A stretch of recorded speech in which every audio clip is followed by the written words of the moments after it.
Welcome to Master the Game. I am Juice, and today is day 10 of RPG A Day 2021. Today's word is trust. So we're going to be talking about trust around the table and in-game between characters. So let's get started.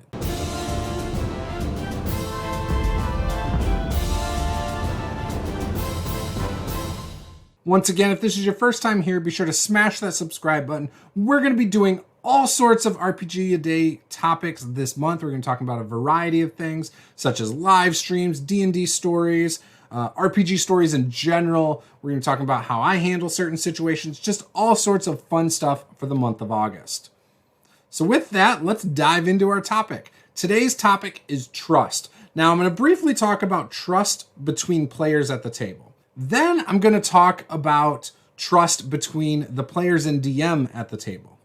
So how many times have you played in a group where you have one player in the party who really likes to do social encounters, and you have another player in the party who likes to do combat constantly? Now, do they ever concede to the other one, or does one of them dominate over the other? It seems like in a lot of games I've played in, the one who likes combat is going to tend to take over and happen far more often than the social one. If you are the player at the table who likes combat and you notice somebody at your table likes to do more social stuff, then every once in a while you need to pull yourself back, let them handle things socially. If in character you want to hash it out and talk about it, that could be a lot of fun too. You know, maybe your paladin is a lawful good character and he wants to not slay everything, and he wants to sometimes work things out in a peaceful manner. But you, the barbarian, you always want to slay something. Well, occasionally, maybe as the barbarian, you might go, yeah, I'll let you handle this time, and stay off in the background. You know, stuff like this can build trust at the table, that you know then you're there to make sure that everybody has a good time. Because again, it is important that not only the DM be responsible for players' fun, but fellow players are responsible for each other's fun. Also, players are also responsible for the DM's fun. And the DM is a player as well, so they need to have fun. Because if they're having fun, they're going to give you the type of stuff you want. They're going to invest their time into putting effort into a fun encounter or a fun session that they know you are going to like. Because the minute you start sucking the fun out of the game for them, they're less likely to invest the time and effort into it, and they're just going to be there going along for the ride. And that's not fun for anybody. If you have that couple players or that player that's really into action and combat, occasionally appease them. Let them get into needless attacks and violence in the game. But if you have those players that want to do more social things, again, appease them. Try to split it almost evenly as much as you can, within the bounds of reason, right? You know, sometimes there is just no way around there's no reason not to handle it socially. And sometimes there's no reason not to handle it with combat. So again, work with them. Now, from player to player, that's pretty easy how to maintain and keep trust there. Another way that you can break trust is if you just have one player who's never there on time. If you are not a punctual person, that's fine. But eventually you're going to find the players and the group is going to start telling you, oh yeah, we're playing a little bit earlier.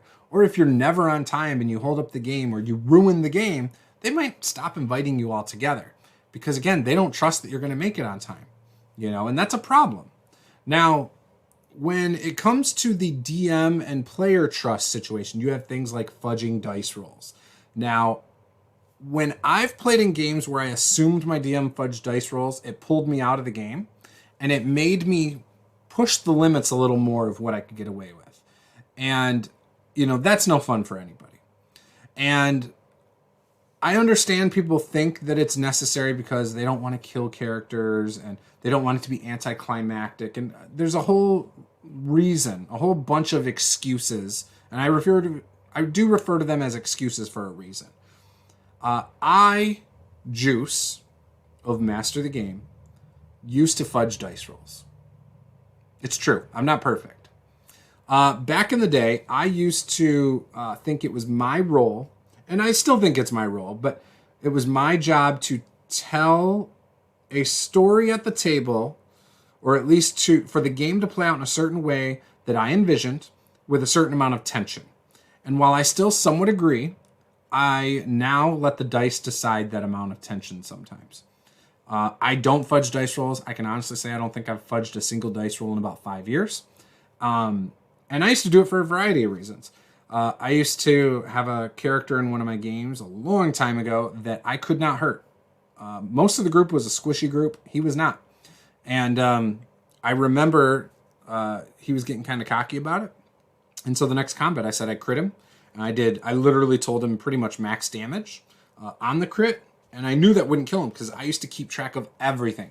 I used to keep track of hit points, all their skills and what their proficiency bonuses and what it all was. I basically used to keep a copy of every player character's sheet just so I could keep track of this stuff. And I used to, again, do a bunch of damage to them sometimes so that they'd be low on hit points and they'd feel tension.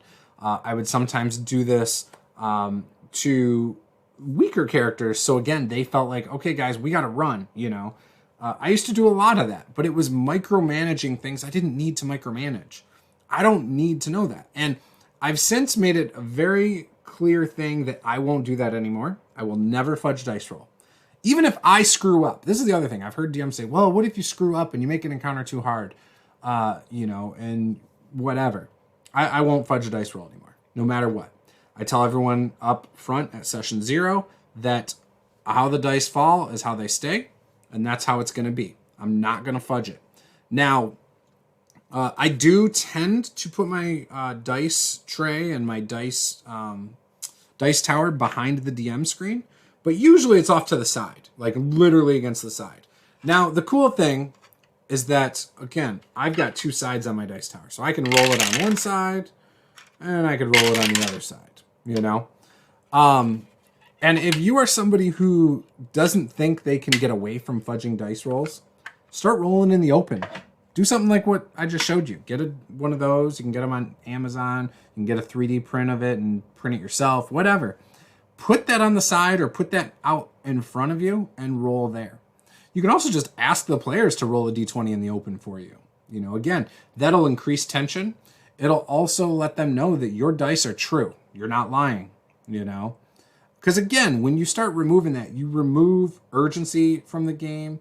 You will also remove the tension from the game. If players feel like they're always going to be saved, then, and there is no risk to combat, they're going to do more combat. And they're going to just do crazy stuff on purpose. That's not always good for the game, not always good for the table. So again, don't fudge dice rolls. I'm begging you.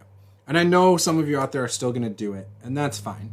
If you do fudge dice rolls, let me know in the comments below. I want to hear your reasons, or in my opinion, excuses for why you fudge dice rolls. I started with AD&D, you know, and I would go back to playing it now, and I still wouldn't fudge dice rolls. So I do want to know what you think on that. I would love to hear more about it. So with that, you know, I think I've kind of covered this, but trust is very important between players and DMs, and also between characters in game.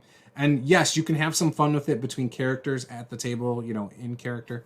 And that's totally fine. And there's a lot of fun ways to do that. You know, if you do feel like some of that tension is starting to boil over between players rather than their characters, maybe tone it back, maybe work towards a resolution where your players are starting to trust each other, you know, and see if you can make it better. But yeah, so anyways, that's my opinion on trust at the table. Very important thing. So with that, we're going to end it there. This is Master the Game. I am Juice. Game on.